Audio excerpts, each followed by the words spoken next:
Give the call to the member for Fowler. Mr Speaker, my question is to the Treasurer.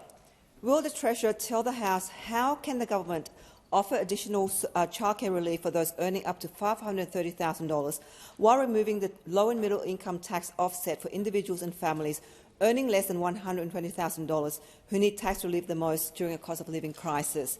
How will the government provide immediate relief for struggling families like those in Fowler? Thank you.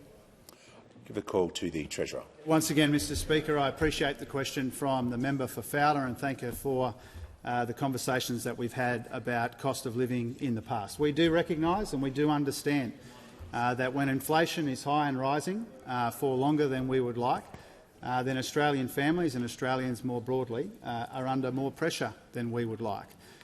When it comes to the low and middle income tax offset, that was a decision taken by our predecessors to end the Lamito, and that has ended.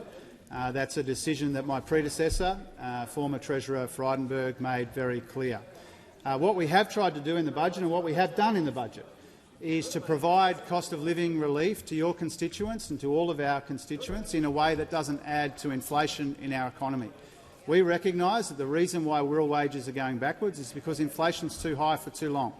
We recognise that interest rates are going up because inflation is higher than we want it to be, and that is largely a consequence of pressures coming from around the world, but it's felt around the kitchen tables of our communities. And so the cost of living relief that we're providing in the budget, whether it be cheaper early childhood education, whether it be expansion of paid parental leave, whether it be the housing accord to get more cheaper rental properties into the market, whether it be cheaper medicines, whether it be our policies to get wages moving again. All of these things are all about providing the cost of living relief that people need and deserve in a way that isn't counterproductive by making the inflation problem even worse.